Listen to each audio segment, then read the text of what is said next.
नमस्कार। चाय पे चर्चा पे मैं विमल शर्मा। आज चाय पे चर्चा पे हमारे साथ एक जैसलमेर जिले की होनहार और पढ़ी लिखी महिला है जो भाजपा से जुड़ी हुई है।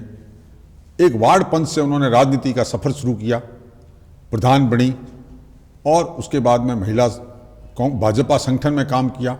महिला मोर्चे की 6 वर्ष तक वो अध्यक्ष रही। वर्तमान में वे भाजपा के जिला संगठन की उपाध्यक्ष हैं। आप करुणा कंवर, पूर्व प्रधान पंचायत समिति प्रणाम जैसलमेर रही हैं। आप हमारे स्टूडियो में आई, आपका बहुत बहुत स्वागत है। आपसे मेरा सवाल है कि आप जैसलमेर जिला एक महिलाओं की दृष्टि से पिछड़ा हुआ जिला माना जाता है, महिलाओं को आगे बढ़ने के अवसर कम मिलते हैं। उसके बावजूद भी आप एक राजपूत परिवार में जहां आपकी विवाह हुआ, और राजपूतों में तो और ज़्यादा ही महिलाओं को बाहर नहीं निकलने देते हैं, यार राजनीतिक क्षेत्र में तो कम ही आने देते हैं। तो आप किस तरह से राजनीतिक क्षेत्र में आई? नमस्कार विमल जी, मैं आपको ये बताते हुए आज बड़ी प्रसन्नता और हर्ष का मुझे आप महसूस हो रहा है कि मैं जैसलमेर में 1991 में विवाह करके आई थी, जब यहाँ पर महिलाओं की शिक्षा भी बहुत कम थी और हमारी महिलाएं राजपूत समाज के घर से बाहर उस वक्त भी कम निकलती थी और आज भी ना के बराबर ही बाहर निकलती है। लेकिन फिर भी मैंने जो राजनीति में मैं आई तो मुझे इसका पूरा, मैं अपने परिवार को और अपने ग्रामवासियों को इसका बहुत ही आभार और अभिनंदन करती हूँ कि उन्होंने एक महिला होने के नाते भी मुझे आगे बढ़ाने में मेरे ग्रामवासियों का और परिवार का पूरा सहयोग रहा। इसके लिए मैं सभी हमारे जितने भी सहयोगी रहे हैं, हमारे भाई हैं, बंधु हैं, ग्राम के हमारे बुजुर्ग हैं और हमारे परिवार, उनका मैं विशेष तौर से आभार व्यक्त करती हूँ। आप भाजपा की प्रधान बनी तो वार्ड पंच से प्रधान अचानक कैसे, आपका किस तरह से चुनाव लड़ी और किस तरह से आपको प्रधान बनने का भाजपा ने मौका दिया? मैं 2005 से पहले अपने वार्ड पंच रही थी ग्राम पंचायत हमीरा में।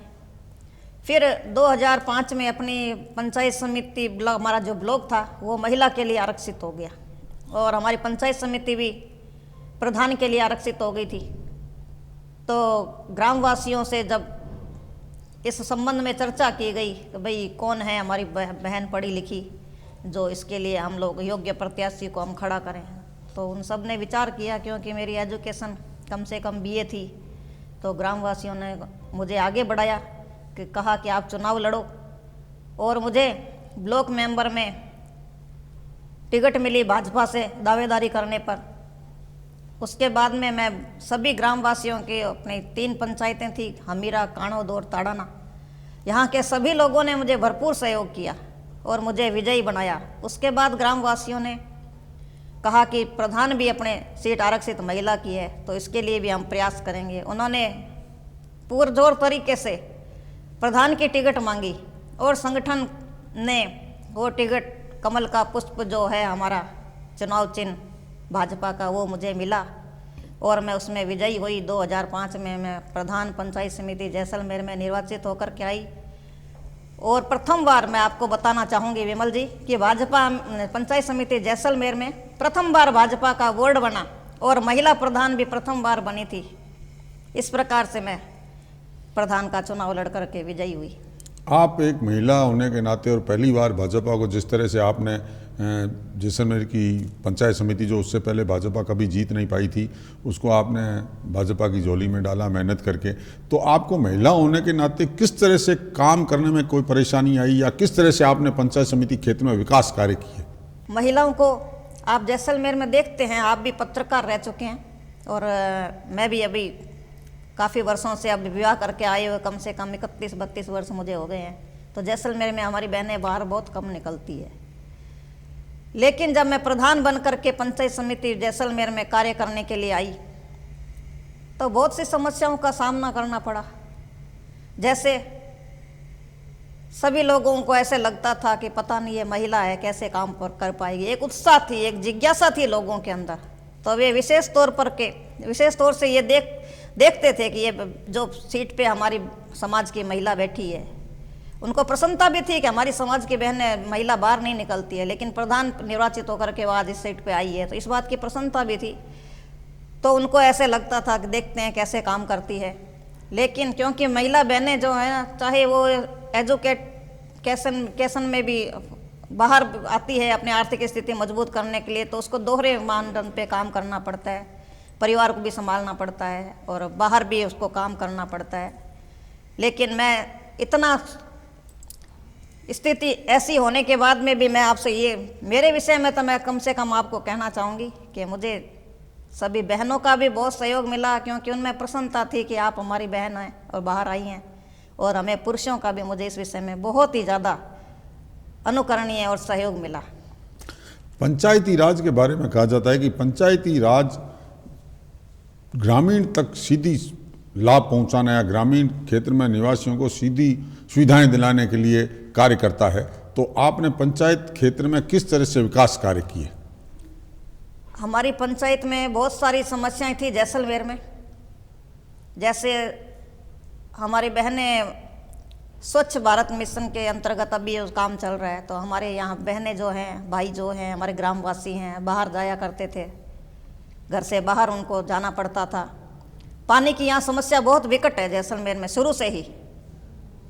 तो इस संबंध में मैंने इस योजना के ऊपर पंचायत समिति में काम किया। मैंने सबको स्वच्छ भारत मिशन में एक छोटा सा मेरा सहयोग रहा था, शौचालय निर्माण करवाना, ताकि हमारी बहनों को शर्म की महसूस ना हो बाहर जाने में। पुरुष तो कैसे भी चला जाता है बाहर, लेकिन बहनों को ऐसी समस्या ना आए। और पानी के लिए मैंने टांके बनवाए घरों में, ताकि उनको पानी का संग्रह करने में कोई कष्ट ना हो। और उन टांकों को हमने वर्षा ऋतु का कैसे जल संग्रह किया जाए, इस पर भी एक बहुत बड़ा काम किया। और आप मानोगे नहीं, मेरी बहनें जब मैं चुनाव लड़के आई तो उन्होंने मुझसे यही कहा था कि आप क्या करेंगे हमारे लिए, हम आपको वोट दें। तो मैंने कहा, ये आप जो आधे से अधिक समय पूरा दिन का पानी लाने में आप व्यय करती हैं, मैं आपको इससे छुटकारा दिलाऊंगी। मैं एक महिला हूँ, ताकि आप अपना समय बचाकर आप अपने किसी और काम में उपयोग कर सकें। तो मैंने बहुत सी ग्राम पंचायतों में सार्वजनिक नल लगवाए, पाइपलाइन से जोड़ करके उनकी समस्याओं को इस तरह से मैंने सुलझाया। आपने निश्चित रूप से महिलाओं के लिए और महिलाओं की समस्याओं को जानकर उनके लिए काम किया। आपका 5 वर्ष का जो कार्यकाल रहा वो एकदम स्वच्छ और दबंग महिला के रूप में आपने काम किया था। ये मैं निजी रूप से मैंने देखा था कि आपने बहुत ही दबंगता से, बहुत ही सरलता से 5 वर्ष का कार्यकाल पूर्ण किया था। उसके बाद में जब आप 5 वर्ष का कार्यकाल हो गया, तो उसके बाद में आपको संगठन ने कुछ समय पश्चात महिला मोर्चा का दायित्व दिया। और मुझे पता है, मुझे जानकारी है कि उस दौरान भी आपने महिला मोर्चा में और महिला मोर्चा के माध्यम से महिलाओं का उत्थान करने के लिए, महिलाओं को आगे बढ़ाने के लिए महिलाओं के कई तरह के कार्यक्रम आयोजित करवा के किया था। तो उस संबंध में बताएंगे, महिला मोर्चा के कार्यकाल में आपने क्या क्या किया? हाँ विमल जी, मैं आपको इस संबंध में बताऊंगी कि हमारी जो पार्टी है भाजपा, उन्होंने, संगठन ने मुझे इस योग्य समझा कि मुझे महिला मोर्चे का दायित्व दिया। और मैं लगभग इस महिला मोर्चे के दायित्व को 6 वर्ष तक निभाया। उस समय अपनी पार्टी में सिर्फ 2 या 3 महिलाओं से ज़्यादा आती नहीं थी।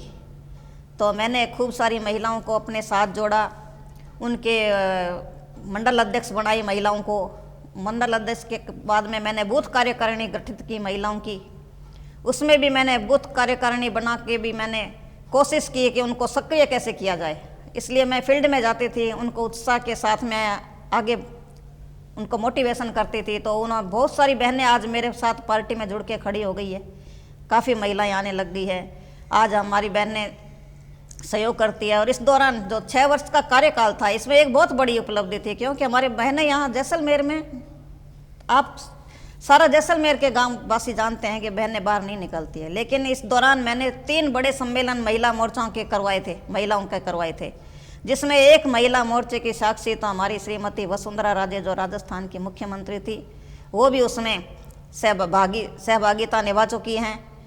और मैं इस बात की मुझे बहुत प्रसन्नता है कि उन सम्मेलनों को हमारी महिला बहनों ने बड़ी संख्या में भागीदारी निभा करके उसको सफल बनाया। और उन्होंने इस परंपरा को कि जैसलमेर में बहनें बाहर निकलती नहीं हैं, उसको उन्होंने एक तरह से झुठला दिया और बड़ी संख्या में आकर के इस सम्मेलन को, इस महिला मोर्चे के कार्य को उन्होंने आगे बढ़ाया। और आज भी हमारी महिला मोर्चे में बहनें, पहले हम पद देने के लिए फ़ोन किया करते थे, उनसे रिक्वेस्ट किया करते थे, निवेदन करते थे, लेकिन आज चला चला के फ़ोन करती है कि मुझे भी ये जिम्मेदारी दो, हम आपके साथ जुड़ना चाहते हैं। ये एक बहुत बड़ा बहनों का आज जागृति आ गई है बहनों में।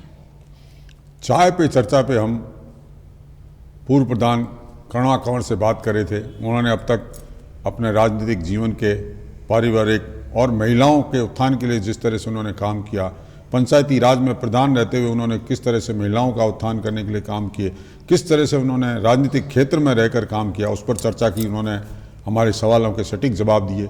एक ब्रेक के बाद फिर मिलेंगे चाय पे चर्चा पर।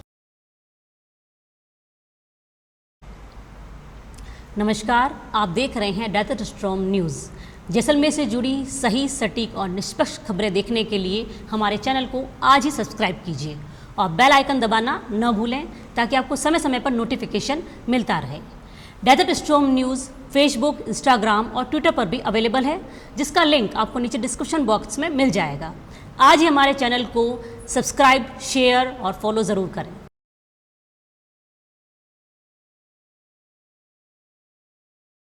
नमस्कार, चाय पे चर्चा पे एक बार फिर जैसलमेर जिले की दबंग, एक शिक्षित और पढ़ी लिखी महिला पूर्व प्रधान करुणा कंवर के साथ में एक बार फिर उनसे सवाल करेंगे कि किस तरह से वो राजनीति में आई, किस तरह से वो राजनीति में क्षेत्र में उन्होंने स्वच्छ होकर काम किया। करुणा कंवर जी, मेरा आपसे सवाल है कि राजनीतिक क्षेत्र में जब आप आई, वार्ड पंच से प्रधान बनी और संगठन में काम किया, तो आपको ऐसा नहीं लगता कि जिस तरह से जैसलमेर में भाजपा में विशेषकर महिलाओं की रिक्तता है, महिलाएं इस क्षेत्र में कम ही राजनीतिक क्षेत्र में आ रही हैं, तो आपको विधायक का मौका मिले तो आप किस तरह से विधायक बनना चाहेंगी? विमल शर्मा जी, मैं आपको ये बताना चाहती हूँ कि हमारी भाजपा सरकार जो है विशेष करके महिलाओं को आगे बढ़ाने में काम करती है, और इसका प्रत्यक्ष एक उदाहरण तो हमारी वसुंधरा राजे सिंधिया जी भी है। वे एक बार नहीं, दो बार राजस्थान की मुख्यमंत्री के पद को सुशोभित कर चुकी है। और अभी जो गुजरात चुनाव हुए हैं उनमें भी बड़ी संख्या में महिला प्रत्याशियों को भाजपा ने चुनावी मैदान में अपना प्रत्याशी बना के उतारा है। यदि राजस्थान में भी उसी मॉडल को लागू किया जाता है गुजरात वाले, और जैसलमेर में महिला के ऊपर विचार किया जाता है, तो मैं, और संगठन भी चाहे हमारा साथ में खड़ा रहे, तो मैं, महिला को यदि प्रायोरिटी दी जाती है तो मैं संगठन के माध्यम से अपनी दावेदारी रखूंगी। प्रधान के तौर पर, वार्ड पंच के तौर पर, संगठन के तौर पर आप लंबे समय का आपका अनुभव है राजनीति का, तो आप संगठन भाजपा का इतना मजबूत है कि भाजपा संगठन ही अपने कार्यकर्ताओं को आगे बढ़ाता है। तो जैसलमेर में जिस तरह से के संगठन आगे कार्यकर्ताओं को बढ़ा रहा है, तो आपको क्या लगता है कि संगठन के माध्यम से आप विधायक बन पाएंगी? अवश्य, क्योंकि मैं संगठन के माध्यम से ही प्रधान बनी हूँ। संगठन ने ही आगे मेरा सिफारिश की थी प्रधान के नाम के लिए भी, ब्लॉक मेंबर का टिकट भी संगठन के माध्यम से प्राप्त किया था मैंने। उसके बाद मैं संगठन में ही महिला मोर्चे की अध्यक्ष रही हूँ। उसके बाद अभी वर्तमान में मैं जिला उपाध्यक्ष के पद का दायित्व निर्वहन कर रही हूँ। तो संगठन चाहेगा तभी होगा, संगठन के बिना कुछ नहीं है। हमारे कार्यकर्ता जो हैं इसी विचारधारा को लेकर के चलते हैं। अभी समय जो है कार्यकर्ता टिकट के सभी बहुत सारे कार्यकर्ता दावेदारी कर रहे हैं, और आने वाले समय में और भी बहुत से नाम आने वाले हैं। और कार्यकर्ता को दावेदारी करनी भी चाहिए, उनका हक है, अधिकार है, क्योंकि वे रात दिन भाग करके पार्टी की मजबूती के लिए काम करते हैं। लेकिन हमारा कार्यकर्ता इतना अनुशासित है कि जिसको भी कमल का फूल हमारा चुनाव चिन्ह मिल गया, वे सब विवाद छोड़ करके अपने दावेदारी को भूल करके उसी के जिताने के लिए, कमल का फूल की खुशबू हमारे जैसलमेर में कैसे महके, कैसे खिले, इसी के प्रयास के लिए कार्यकर्ता काम करता है। और हमारा संगठन ही सर्वश्रेष्ठ है। व्यक्ति को हम गौण मानते हैं, जब देश की बात आती है तो संगठन भी हमारी पार्टी गौण मानती है, राष्ट्र को प्रथम रखती है। राष्ट्र को प्रथम मानकर आपने जिस तरह से अपनी राजनीति का दिशा और दशा तय करने की ठान ली है, राजनीति में कहा जाता है कि कोई गॉड फादर होना जरूरी है, जब भी आप राजनीति में आगे बढ़ सकते हैं। और दूसरा, जिस तरह से वर्तमान में भाजपा की राजनीति चल रही है, तो आपको क्या लगता है कि आपके गॉड फादर, आपको आगे बढ़ाने वाला कोई होगा जो आपको राजनीतिक क्षेत्र में और आगे बढ़ाए? ऐसा है कि मैं एक बहुत ही सामान्य परिवार से आई हुई हूँ। ना मेरा पहले कोई गॉड फादर था और ना ही अब है। पहले भी संगठन के माध्यम से ही काम किया था और आज भी मैं संगठन में ही कार्यरत हूँ। लगभग 20 वर्षों से मैं भाजपा में काम कर रही हूँ। आम कार्यकर्ता के रूप में भी काम किया, पदों पे भी काम किया, और संगठन ही है हमारा जो कार्यकर्ता का आगे सिफारिश करता है। मेरा अभी राजनीति में कोई गॉड फादर नहीं है। मैं सिर्फ अपने कर्म के आधार पर भी एक प्रयास कर रही हूँ छोटा सा। एक विधायक के तौर पर आपने अपने राजनीतिक कैरियर में कम से कम 5 विधायक देख लिए हैं, चुनाव लड़े हैं, आपकी पार्टी के भी विधायक बने हैं। तो एक विधायक के तौर से किस तरह से जिले का विकास किया जाना चाहिए, या आपको लगता है कि इस क्षेत्र में अभी काम होना बाकी है और उस क्षेत्र में काम किया जाए? आप एक विधायक की नज़र से सोचें तो क्या करना चाहिए? हमारे एक विधायक के नज़र से हम जब सोचते हैं तो हमारे जैसलमेर में एक तो हमारा ये ओरण, अभी यहाँ पे बहुत सारी समस्याएं हैं, क्योंकि ये हमारी धार्मिक भावनाएं, हमारी ओरण है जहाँ पर मंदिर की भूमि मानी जाती है, उसको कंपनियों को अलॉट किया जा रहा है। हमारी ये प्रायोरिटी है, जैसलमेर वाले निवासियों की मांग है। हम धरने प्रदर्शन भी करते हैं, आए दिन ज्ञापन देते हैं, इसकी आवाज़ भी उठाते हैं। लोगों की ये मांग है कि फर्स्ट प्रायोरिटी जिस गांव की अपनी ओरण है वो मंदिर को ही पहले मिलनी चाहिए, उस भावनाओं को हताहत नहीं करना चाहिए। दूसरी हमारी है गोचर, जो हमारा जैसलमेर जिला है पशु प्रधान है, तो इस पर अभी अतिक्रमण बहुत हो गया है। तो वो भूमि हमारी आरक्षित रिकॉर्ड में दर्ज होनी चाहिए, ताकि हमारे जो प्रभाव अपने जो बेरे हैं, ट्यूबवेल हैं, नहरी क्षेत्र के किसान तो अपने पशुधन को चारा वारा व्यवस्था कर लेते हैं, लेकिन आम आदमी तो नहीं कर सकता ना। तो और अपने गोचर जो होगी तो उसमें उनके पशु चरेंगे, इससे हमारे पशुधन का जो दूध का व्यवसाय पे अपना जीवन यापन करते हैं वो चलेगा।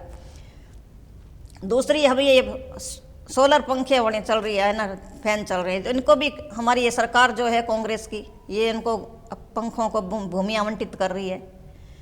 तो ये सब की हमारे ग्रामीण वासियों की ये मंशा है, वहाँ के लोगों की, जैसलमेर के ज़िले की, कि पहली प्रायोरिटी तो होना चाहिए कि हमारे लोगों को जो उपजाऊ भूमि है वो ना दी जाए, वो लोगों को दी जाए, यहाँ के किसानों को दी जाए, ग्रामवासियों को दी जाए। कोई अपना किसानी करे, कोई अपना व्यवसाय चलाए, तो फर्स्ट प्रायोरिटी हमारे जो उपजाऊ भूमि है यहाँ के निवासियों को मिलनी चाहिए। बाद में जो भूमि बस्ती है, जो उपजाऊ नहीं है, बंजर है, उनको कंपनियों को देनी चाहिए। दूसरी हमारी ये भी मांग है कि कंपनियों में बाहरी व्यक्ति क्यों आता है, हमारे यहाँ के जो जैसलमेर के वासिंदे हैं उनको रोजगार मिलना चाहिए। उनको रोजगार मिलेगा तो हमारे ये जो जैसलमेर जिला है पाकिस्तान के बॉर्डर पे बैठा है, ये सुरक्षा की दृष्टि से भी हितकारी नहीं है कि दूसरे लोग, अनजान लोग आकर के इन कंपनियों में काम करें, हमारी बाहरी सूचनाएं यहाँ से लीक हो। जैसलमेर वैसे भी बारूद के ढेर पे बैठा हुआ है, और जो भी हमारी यहाँ पे आप देखते हो डीएनपी क्षेत्र का मुद्दा भी समय समय पे उठता रहता है। वहाँ के जो निवासी हैं डीएनपी क्षेत्र में आते हैं, उनको बिजली की सुविधा से, पानी की सुविधा से और नहरों की पानी, सड़क, बिजली, ये 3 मूलभूत सुविधाएं होती है, उनसे वंचित है। तो उनको वो मिलनी चाहिए, इसमें थोड़ी सी ढील देनी चाहिए। और जो हमारे यहाँ पर इतनी बड़ी मात्रा में बिजली का उत्पादन हो रहा है सोलर एनर्जी की वजह से, तो वो हमारे प्रथम प्रायोरिटी हमारे जैसलमेर के निवासियों का हक बनता है उस बिजली पे। यहाँ पूरी बिजली सप्लाई होने के बाद उनको मिलनी चाहिए, ये भी हमारी एक मांग है। आपने ग्रामीण क्षेत्र के लोगों की समस्याएं रखी, जो अब तक इन समस्याओं से वंचित हैं। ओरण और गोचर भूमि जो हमारी देव भूमि मानी जाती है, उसको अभी तक रिकॉर्ड में दर्ज नहीं किया गया, उसे दर्ज किया जाए रिकॉर्ड में। जो भूमिहीन है, उन भूमिहीन को ज़मीन पहले मिलनी चाहिए, बाद में कंपनी वालों को मिलनी चाहिए। हमारे जैसलमेर ज़िले के कई लोग हैं जो भूमिहीन है, आज उनको भूमि ग्राम क्षेत्र की भूमि मिलनी चाहिए, रोजगार मिलना चाहिए। डीएनपी क्षेत्र में जो समस्याएं, उनके बारे में आपने अपना विजन दिया कि आपने बताया कि ये समस्याओं समाधान होना चाहिए। अब मैं आपसे जानना चाहूँगा कि आप चूँकि विधायक के तौर पर एक शहर का विकास हो, ग्रामीण क्षेत्र की आपने समस्याएं रखी, शहर का विकास कैसे हो, चूँकि एक पर्यटन नगरी है और पर्यटन के माध्यम से यहाँ का रोजगार चलता है, तो उसको किस तरह से आगे बढ़ाया जाए? जैसलमेर में सर्वप्रथम तो अपने सोनार दुर्ग की बहुत बड़ी समस्या है, क्योंकि यहाँ पे एक जो किले पे रहने वाले हमारे रहने वाले रहवासी हैं, उनके मकान जर्जर हो गए हैं। वो कभी भी किसी भी हाल में कभी भी गिरने के कगार पे खड़े हैं। तो यहाँ पे कुछ छूट दे करके उन जर्जर मकानों को पुनर्निर्माण उनका होना चाहिए। और किले की जो है जल निकासी व्यवस्था के वर्षों से ये काम चल रहा है, लेकिन आज तक उस समस्या का समाधान नहीं हुआ है। और सीमा में जो किले के बाहर रहने वाले नीचे उस एक समय सीमा जो सीमा है उनकी, उसमें भी वो निर्माण नहीं कर सकते हैं। तो उसमें भी कुछ लोगों को रोजगार, क्योंकि यहाँ पे लोग जो है ज़्यादा पर्यटन से जुड़े हुए हैं, पर्यटक लोग बहुत ज़्यादा संख्या में आते हैं, तो उनको ये थोड़ी छूट देनी चाहिए। और हमारे पर्यटन विभाग को ये काम करना चाहिए कि जो हमारे जैसलमेर में आने वाले पर्यटक हैं उनको लपके बहुत परेशान करते हैं। उनसे मनमाना होटल का किराया वगैरह आदि चार्ज वसूल किए जाते हैं। तो वहाँ पे एक जहाँ से अपने पर्यटन जब जिले में एंट्री करता है तो उस जगह हर होटल का पूरा डिटेल होना चाहिए कि ये रूम इस हिसाब से मिलेगा, ये इस होटल में पूरी सुविधा है। जो अपना पर्यटक भाई बाहर से जाकर, या फिर ऐसे कि अलग से विभाग बनाना चाहिए पर्यटकों को जानकारी देने के लिए कि भाई आप इस होटल में जा सकते हो, आपको ये पसंद है तो ये जाओ। ऐसा उनको काम करना चाहिए। ऐसा नहीं है कि प्रशासन को पता नहीं है कि लपके कहाँ हैं। हम भी देखते हैं, आप भी देखते हो रात दिन कहाँ है, लेकिन उनको पकड़ने की, उनको पाबंद करने की अभी तक कोई कार्रवाई नहीं होती है। सिर्फ थोड़ी सी देर उनको पकड़ के ले जाते हैं, कुछ देर बाद उनको छोड़ देते हैं। ये हमारे एक विदेशी जो पर्यटक आते हैं वहाँ हमारे जैसलमेर की छवि को धूमिल करते हैं। और हमारा जो पर्यटन व्यवसाय है, इसकी वजह से उनको बहुत नुकसान उठाना पड़ रहा है। इसके अलावा किस तरह से विकास हो ताकि पर्यटक यहाँ ज़्यादा रुकें? आज स्थिति ये है कि पर्यटक 1 दिन या 2 दिन से ज़्यादा नहीं रुकता है। इससे क्या आप जितना फ़ायदा जैसलमेर को मिलना चाहिए उतना पर्यटन से मिल नहीं पा रहा है। तो आप इस तरह की कैसी योजनाएं हैं जिसके माध्यम से पर्यटकों को यहाँ रोका जा सके? अभी जो वार म्यूजियम है बना हुआ, वो एक बहुत अच्छा प्रयास है। वहाँ काफ़ी संख्या में पर्यटक जाते हैं। एक डेजर्ट सफारी के लिए पर्यटक बहुत उत्साहित रहते हैं। तो उसके लिए एक विशाल पैमाने पे अभी कार्य करने की आवश्यकता है। उनको जो सफारी कराने वाले जो हैं उनको एक देना चाहिए, क्या कहते हैं, हाँ, रूट देना चाहिए उनको। और उनको एक कार्ड जारी करना चाहिए प्रशासन की तरह से, भाई ये उसको हमारी प्रशासन की ओर से अलाउ है। नहीं तो क्या है कि उसमें हर कोई व्यक्ति आ जाता है अंदर और वो उनसे मनमाना पैसा वसूल करते हैं। हमारे जो सम हैं, खूड़ी है, और भी इस तरह के जो रेतीली इलाके हैं, वहाँ पर पर्यटन को अच्छे से बढ़ावा देना चाहिए। और अवैध रूप से जो होटल बनी हुई है उनको थोड़ा सा ध्यान करके या पाबंद करना चाहिए। जो हकदार है उनको उनका सही हक मिले तो पर्यटन भी ज़्यादा परेशान नहीं होंगे। और अपने पर्यटन व्यवसायी जो यहाँ के हैं वो भी प्रशासन का धन्यवाद ही करेंगे। ऐसा कुछ होना चाहिए यहाँ पे। आपने अपना पूरा विजन रखा किस तरह से एक विधायक को जैसलमेर में हर वर्ग की समस्याएं का समाधान करना चाहिए। अब मैं आपसे एक सवाल करना चाहूँगा कि आपके राजनीतिक क्षेत्र में किसे आदर्श मानते हैं कि वो आदर्श है जो इस आदर्श को मान के जिस तरह का वो काम कर रहे हैं हमको भी वैसा ही करना चाहिए? इस संबंध में तो मैं आपको बहुत ही प्रसन्नता के साथ कहती हूँ कि आज हमारे जो प्रधानमंत्री जी है नरेंद्र मोदी जी, वो मेरे आदर्श हैं। उनको देख करके हमें भी जोश आता है कि वो इतना काम कर रहे हैं देश के लिए, तो हम भी कुछ अपना योगदान दे सकें, राष्ट्र हित के लिए काम कर सकें। क्योंकि उन्होंने हमारी बहनों के लिए बहुत सारे काम किए हैं।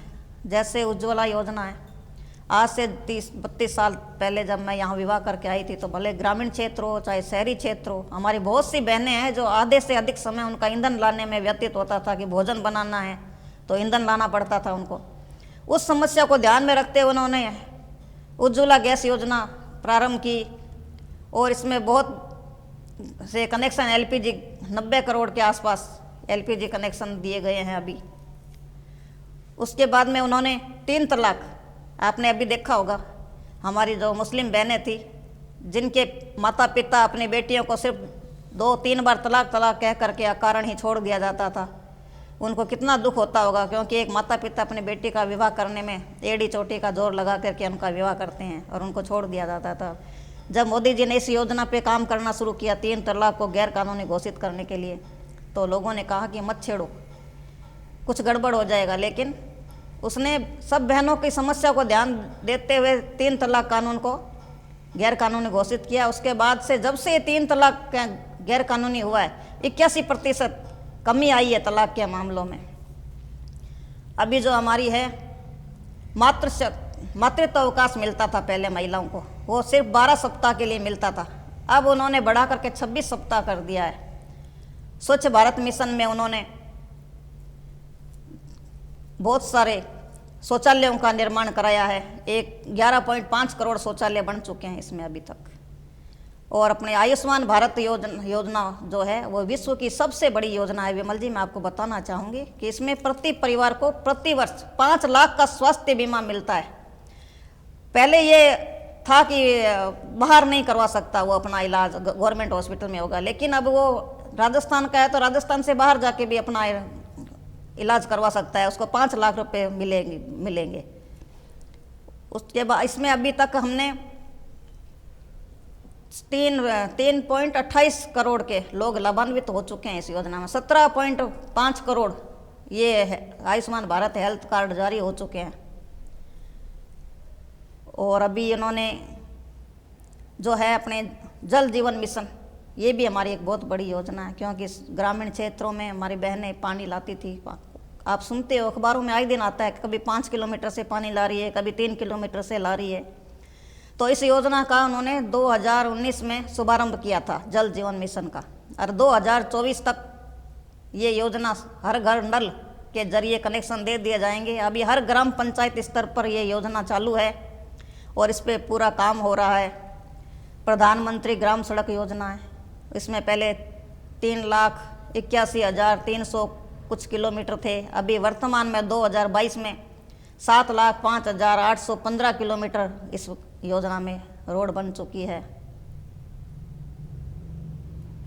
चाय पे चर्चा पे हम बात कर रहे थे पूर्व प्रधान करुणा कंवर से।